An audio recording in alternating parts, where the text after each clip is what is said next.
guys, welcome back to my YouTube channel. Pada kesempatan video kali ini, saya akan menjelaskan pengembangan indikator pencapaian kompetensi.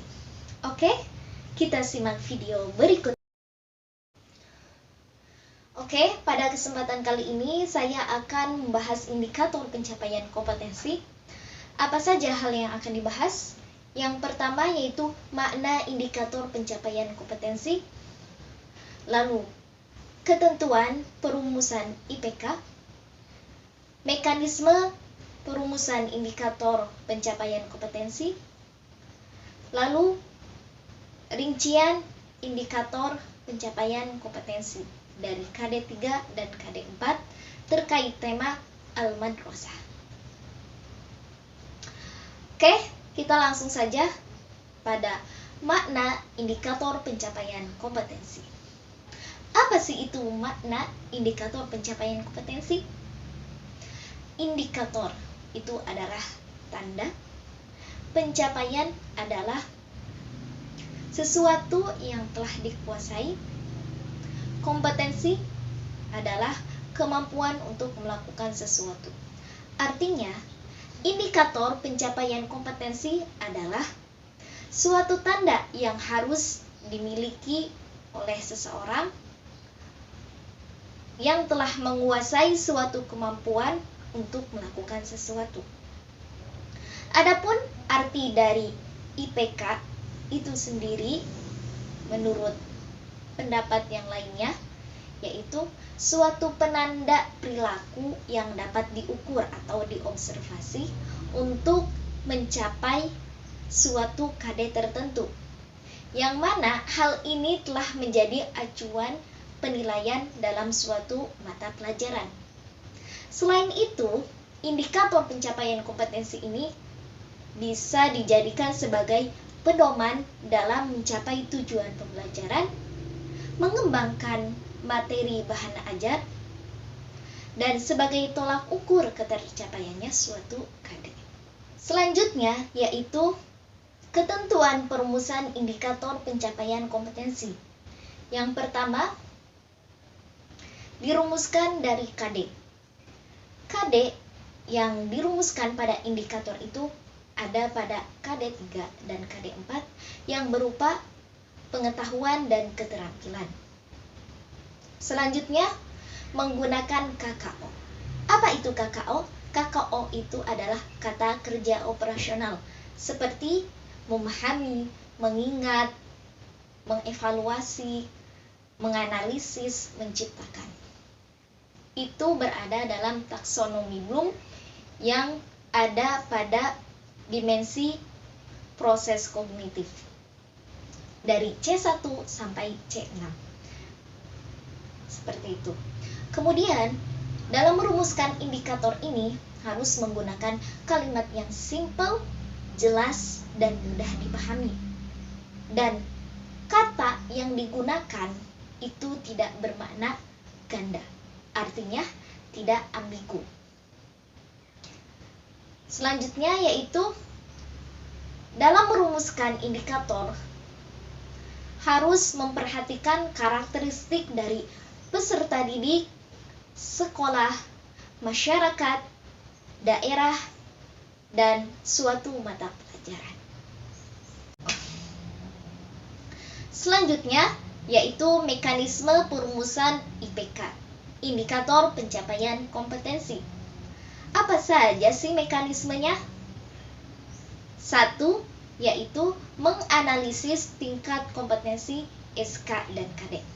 Dalam hal ini, kompetensi itu dibagi menjadi 3. Yang pertama, pengetahuan atau kognitif. Yang kedua, afektif, itu sikap. Dan yang ketiga, psikomotorik, artinya keterampilan. Tingkat kompetensi itu dikembangkan melalui KKO, kata kerja operasional, yang digunakan dalam SK standar kompetensi dan KD. Adapun tingkat kompetensi kognitif itu dapat diklasifikasikan dalam 6 tingkat. Apa saja sih? Yaitu pengetahuan, knowledge, kemudian pemahaman, penerapan, analisis, kemudian sintesis, dan yang terakhir yaitu evaluation atau evaluasi. Itulah tadi cara menganalisis tingkat SK dan Kadek. Selanjutnya yaitu menganalisis kebutuhan dan potensi. Kenapa perlu adanya analisis kebutuhan dan potensi? Karena dalam merumuskan indikator pencapaian kompetensi, kita itu perlu mengembangkan karakteristik baik itu dari peserta didik itu sendiri, mata pelajaran, sekolah, kemudian masyarakat. Setelah kita mengembangkan beberapa karakteristik tersebut, maka kita dapat merumuskan indikator pencapaian kompetensi dengan benar dan baik. Selanjutnya yaitu merumuskan indikator. Kita perlu ingat bahwa dalam merumuskan indikator pencapaian kompetensi itu memerlukan kata kerja operasional yang ada dalam taksonomi Bloom. Salah satunya yaitu dalam ranah atau dimensi proses kognitif dari C1 sampai C6 yang meliputi C1 yaitu mengingat, C2 memahami, C3 menerapkan, C4 mengevaluasi, C4 itu menganalisis, C5 mengevaluasi, dan C6 itu menciptakan.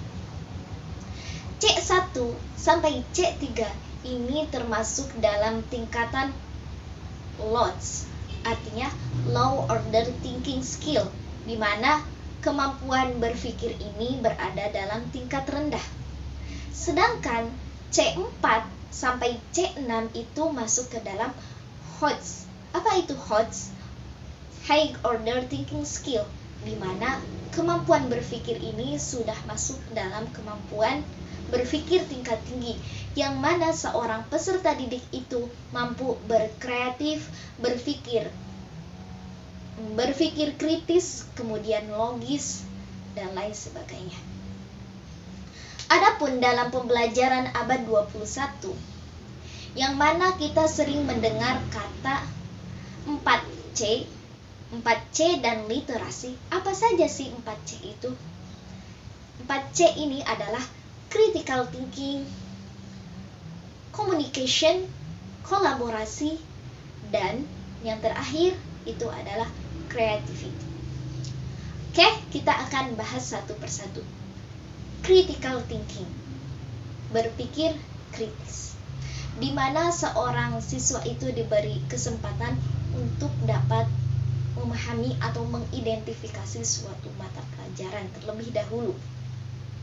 Setelah berpikir kritis, maka akan adanya communication, yaitu tanya jawab antara peserta didik dengan pendidik, di mana mereka itu saling berinteraksi satu sama lain. Setelah communication, nanti akan ada kolaborasi. Kolaborasi ini yaitu membentuk suatu kelompok, di mana peserta didik yang satu dengan yang lainnya membuat kelompok untuk membahas suatu materi pelajaran. Setelah kolaborasi, maka akan ada kreativitas, di mana seorang peserta didik setelah mereka berkomunikasi, kemudian berkolaborasi antar kelompoknya, maka mereka akan menghasilkan suatu hasil atau suatu diskusi dari mata pelajaran seperti itu. Dan selanjutnya yaitu literasi. Literasi ini adalah di mana seorang guru itu memberikan motivasi dan panduan kepada muridnya untuk dapat melihat, mengamati, membaca suatu materi bahan ajar, di mana peserta didik itu akan diberi tayangan berupa bahan ajar ataupun bacaan-bacaan tentang suatu materi pelajaran. Oke, mekanisme yang selanjutnya yaitu mengembangkan indikator penilaian. Indikator penilaian ini perlu dirumuskan. Untuk apa? Untuk dijadikan pedoman guru, kemudian peserta didik ataupun evaluator di sekolah. Indikator penilaian ini menggunakan kata kerja yang lebih terukur daripada indikator pencapaian kompetensi. Itulah tadi terkait mekanisme perumusan indikator pencapaian kompetensi. Selanjutnya, kita akan membahas rincian indikator pencapaian kompetensi dari KD3 dan KD4 yang bertema Al-Madrasah, yaitu tema dari kelas 10. Oke, kita lihat gambar berikut ini. Rincian indikator pencapaian kompetensi dari KD3. Melihat KD3.5 tersebut menggunakan KKO berupa kata memahami yang berada dalam tingkatan C2, yaitu low order thinking skill. Artinya seorang siswa itu masih memiliki atau berpikir rendah.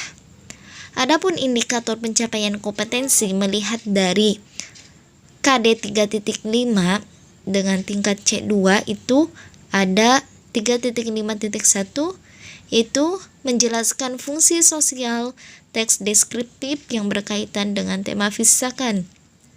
Artinya seorang siswa itu menjelaskan kembali bagaimana fungsi sosial teks deskriptif yang berkaitan dengan tema. Selanjutnya, menjelaskan struktur teks deskriptif, lalu mengemukakan kosakata dan ungkapan yang berkaitan dengan tema. Setelah itu menjelaskan bentuk, makna, dan fungsi dari mufrad, mutsanna, dan jama'. 3.5.5 menemukan bentuk jama' dan mutsanna dari mufrad. Artinya kita harus mengetahui bentuk mufrad dari jama' dan mutsanna tersebut dalam kalimat bahasa Arab. Selanjutnya, menjelaskan bentuk dari tindak tutur tentang memberi perintah, melarang, dan meminta izin. Itulah indikator pencapaian kompetensi melihat KD 3.5. Selanjutnya, rincian IPK dari KD 3, yaitu menggunakan kata kerja operasional dalam tingkatan C5, yaitu mengevaluasi. Adapun indikator pencapaian kompetensinya yaitu membuktikan fakta dari teks yang didengar tentang fil madrasah dan ilal madrasah. Kemudian menilai fakta dari teks yang dibaca tentang fisakan dan membuktikan fakta dari teks yang dibaca tentang asakan. Lalu rincian IPK dari KD 4, 4.5 dan 4.6 itu keduanya menggunakan kata kerja operasional yang dalam tingkatan C3, yaitu tingkatan low order thinking skill, di mana 4.5 ini yaitu mendemonstrasikan. Lalu apa indikator pencapaiannya? Seperti yang ada di gambar tersebut, ada 6. Dan KD 4.6 itu menyajikan ini adalah tingkatan C3 yang berarti low order thinking skill, dan indikator pencapaiannya seperti yang ada di gambar tersebut, itu ada 3, yaitu mempraktikkan teks lisan secara mandiri tentang adhhab ilal madrasah, lalu membuat paragraf dengan menggunakan pertanyaan, dan yang terakhir membuat teks deskriptif tentang al-madrasah. Seperti itu. Mungkin yakfi hadza minni, afwan wa syukran katsiran ala ihtimamikum. Wassalamu alaikum warahmatullahi wabarakatuh.